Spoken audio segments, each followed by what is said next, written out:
প্রতিটা জায়গায় মানুষের ঘর, প্রতিটা জায়গায় মানুষ আমাদের পাশে। আমরা শুধু আপনাদের বলবো, কিছু কিছু জায়গায় তৃণমূলের হারমাত যারা বিভিন্ন জায়গা থেকে বিগত দিনে একটার পর একটা অত্যাচার, জুলুম, রাহাজানি, জমি দখল, ঘর বাড়ি ভাঙচুর, অনেক কিছু করেছেন তৃণমূলের নেতৃত্বরা। আমরা শুধু আপনাদের কাছে বলবো, আমরা আইএসএফ এর পক্ষে। আইএসএফ আমাদের নেতা হচ্ছে নওশাদ সিদ্দিকী, আব্বাস সিদ্দিকী, দুই ভাই। আমরা তাদের নির্দেশ আদেশ মাথায় করে বাংলার বিভিন্ন প্রান্তে আমরা আইএসএফ এর ফেরাক নিয়ে আমরা মিটিং করি। একটা কথা মনে রাখতে হবে যে ক্যানিং পূর্ব বিধানসভার একটা এরিয়া, বিশাল এরিয়া।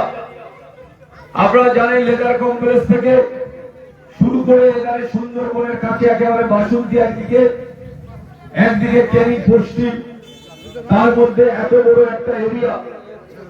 আপনাদের মনে করতে হবে হাজারে হাজারে মানুষ আজকে তারা একটা জিনিস তারা উপলব্ধি করছে যে আইএসএফ কিছু না হলেও মানুষের পাশে থেকে পরিষেবা দেওয়ার চেষ্টা করছে, মানুষের সাথে থেকে।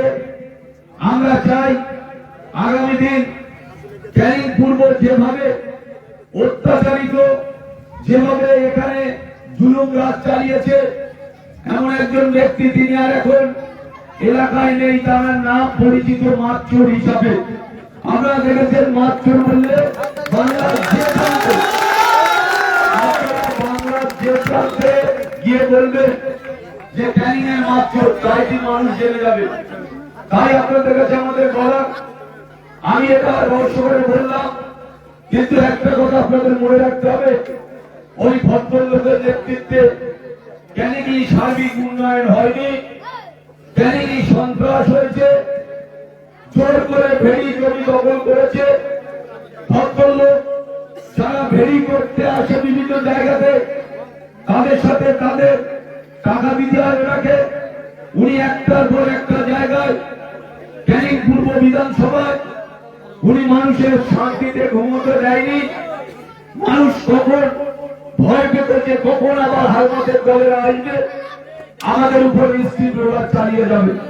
তাই আপনাদের কাছে বলবো, নির্ভয় নির্দ্বিধায় আপনারা মাথা তুলে আপনারা বেঁচে থাকতে হবে। যারা আজকে সন্ত্রাস করেছে, লুট করেছে, আমি আমার নেতাদের কাছে আবেদন রাখবো যে তারা দুর্নীতিগ্রস্ত, যারা সন্ত্রাসকারী, যারা মানুষের উপরে স্টিম রোলার চালিয়েছে, সেই সব ব্যক্তি যেন আমাদের দলে ঢুকে আবার তারা যেন পরবর্তীতে সন্ত্রাস না করতে পারে। আমি দেখছি সর্বত্র এই আইএসএফ এর হারমাত্রা কোনো না কোনো আমাদের দলের নেতৃত্বের কাছে পৌঁছচ্ছে। এই ভুল বলেছি, তৃণমূলের নেতৃত্বরা আইএসএফ এর নেতৃত্বের কাছে পৌঁছচ্ছে কিছু হারমাত। আজকে তাই আপনাদের মনে রাখতে হবে যে যারা তৃণমূলের হারমাত লুট করেছে, বেড়ি দখল করেছে, জোর করেছে, জমি লুট করেছে, তাদের কোন রকম ভাবে আমরা কনসিডার করব না।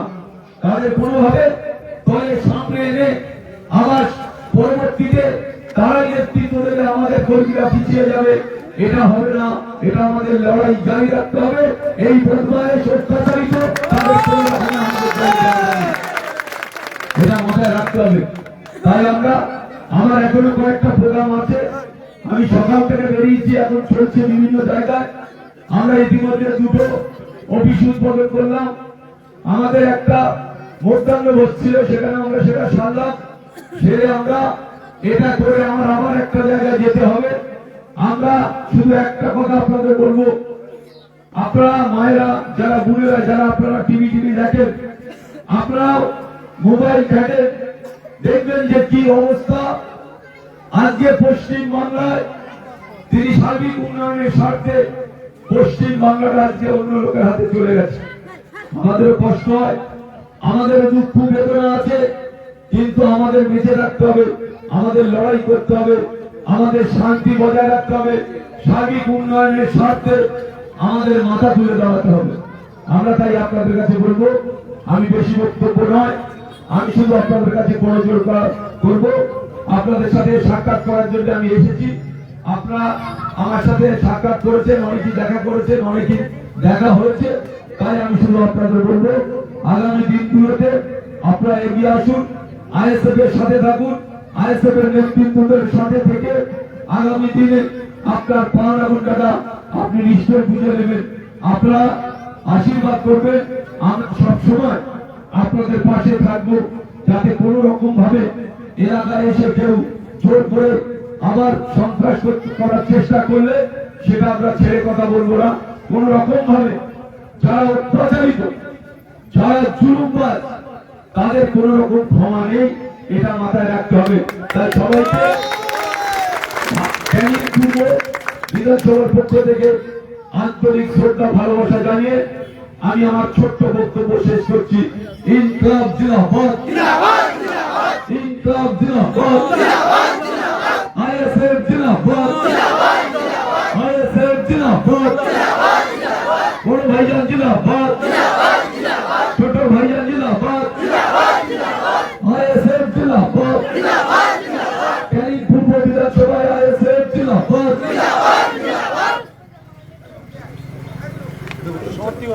আমাদের ব্লকের সভাপতি আশরাফ ভাই আছেন, উনি আমাদের মিটিংটা সমাপ্ত করবেন। আমাদের অঞ্চলের সভাপতি আছেন, আমি প্রথমে ওনার নাম বলেছি, আপনারা অসুবিধা হলে ওনার সাথে যোগাযোগ করবেন। এখন আশরাফ ভাই আমাদের ব্লকের প্রেসিডেন্ট, শুধু উনি 2-4 কথা বলেছেন।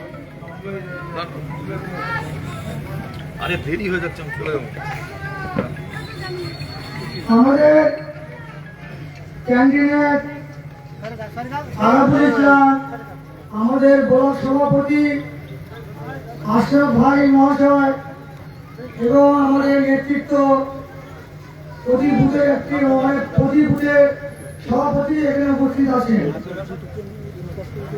বেশি কিছু বক্তব্য নয়, আপনারা যে যতটুকু কথামূলক বক্তব্যগুলো শুনলেন, আপনারা সেই অনুযায়ী একটু এগিয়ে আসার চেষ্টা করুন যে আগামীকাল আমরা কিভাবে আমরা বাঁচতে চাই।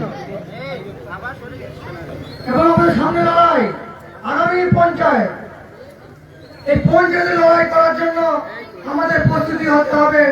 আগামীকাল আমরা কিভাবে বাঁচবো তার জন্য আমাদের নির্ভরযোগ্য সমস্ত ভোটারদের সঙ্গে বসে বাড়িতে বাড়িতে গিয়ে আলোচনা এবং উপযুক্ত করে আমরা সেইভাবে এগোতে থাকবো। এখন বক্তব্য রাখবেন আপনাদের সামনে আমাদের ব্লক সভাপতি আশরাফ ভাই, আপনারা মনে দিয়ে শুনুন। আমাদের প্রার্থী আরাফুল ইসলাম সাহেব, কালিকাতলা অঞ্চলের সভাপতি আব্দুল ভাই, এখানে আছে আমাদের ইসলাম ভাই, এখানে আরো নেতৃত্বরা আছে। কিন্তু এই অঞ্চলে যে হারমাত নামে পরিচিত, মাছচোর নামে পরিচিত ছিল, সেই মাছচোর গ্রেফতার হয়ে যাওয়াতে সমস্ত মানুষ মন ভরে মিষ্টি খাচ্ছে এবং গা খুলে বেড়াতে পারছে। যার যে হারমাদ এই এলাকায় দুর্বৃত্ত চালাতো, তার নাম হোসেন শেখ, সেই এই এলাকা থেকে পলাতক। আমাদের নামে মিথ্যে অভিযোগ, মিথ্যে কেস। মানিক পাইক আমাদের একটা সময় আমাদের সঙ্গী ছিল, তারাকে হত্যা করে আমাদের নামে কেস দিয়ে আমাদের জেলবাস করা হয়েছে। সে কারণে বলতে চাই যে হারমাদ এখন